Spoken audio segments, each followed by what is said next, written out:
തലശ്ശേരിക്കാരുടെ favourite combo പത്തലും chicken കറിയും. ഇനി ഡിന്നറിനൊക്കെ നമുക്ക് ഭയങ്കര എളുപ്പത്തിൽ ഉണ്ടാക്കിയെടുക്കാൻ പറ്റും ഈ ഒരു പാക്ക് ഉണ്ടെങ്കിൽ.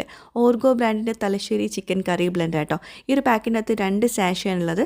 ഒന്നിൻ്റെ അകത്ത് കറിക്കൂട്ടും, ഒന്നിൻ്റെ അകത്ത് ഡ്രൈഡ് ആയിട്ടുള്ള സവോള ആയിട്ടുള്ളത്. സവോള വഴറ്റി സമയമൊന്നും കളയണ്ട, നേരെ രണ്ടും കൂടി ചട്ടിയിലോട്ട് ഇട്ട് കൊടുക്കുക. അതിൻ്റെ കൂടെ തക്കാളി, പിന്നെ ചിക്കന്, ഉപ്പ്, വെളിച്ചെണ്ണ എല്ലാം കൂടി നന്നായിട്ട് കുഴച്ചെടുക്കുക. 2 കപ്പ് ചൂടുവെള്ളത്തിൽ നന്നായിട്ടൊന്ന് വേവിച്ചെടുക്കുക. അത്രയേ ഉള്ളൂ. അപ്പോൾ കറി റെഡി ആവുന്ന സമയം കൊണ്ട് നമുക്ക് പത്തൽ റെഡിയാക്കി എടുക്കാം. പത്തലും സിമ്പിളായിട്ട് ഉണ്ടാക്കിയെടുക്കാം ഓർഗോ ബ്രാൻഡിൻ്റെ ഈ ഒരു പൊടി ഉണ്ടെങ്കിൽ കേട്ടോ. അപ്പോൾ അതിലോട്ട് ആവശ്യത്തിന് ഉപ്പ്, സാധാ പച്ചവെള്ളം ഒഴിച്ചിട്ടാണ് ഇത് കുഴച്ചെടുക്കുന്നത്. നന്നായിട്ട് കുഴച്ചെടുക്കുക. പിന്നെ പത്തൽ എങ്ങനെയോ ഉണ്ടാക്കുന്നത് അതുപോലെ ഉണ്ടാക്കിയെടുക്കുക കേട്ടോ. നമ്മൾ മലപ്പുറത്തേർ ഈ പത്തലിൽ അത്ര എക്സ്പേർട്ട് ഒന്നുമല്ല, നമ്മൾ കൂടുതലും നൈസ് പത്തിരിയൊക്കെ ഉണ്ടാക്കുക.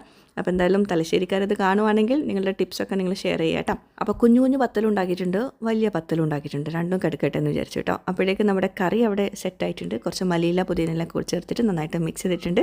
രണ്ടും നല്ല സിമ്പിളായിട്ടാണ് ഉണ്ടാക്കിയിട്ടുണ്ടായിരുന്നത്. കറീനെ പറ്റിയിട്ട് പറയുവാണെങ്കിൽ നല്ല അടിപൊളി മണമായിരുന്നു, നല്ല ടേസ്റ്റ് ഉണ്ടായിരുന്നു കേട്ടോ. ഒരു രക്ഷയില്ല. ഇത് രണ്ടും കൂടിയുള്ള ഒരു കോംബോ കിട്ടുവാണ്. ട്രൈ ചെയ്യാം കേട്ടോ.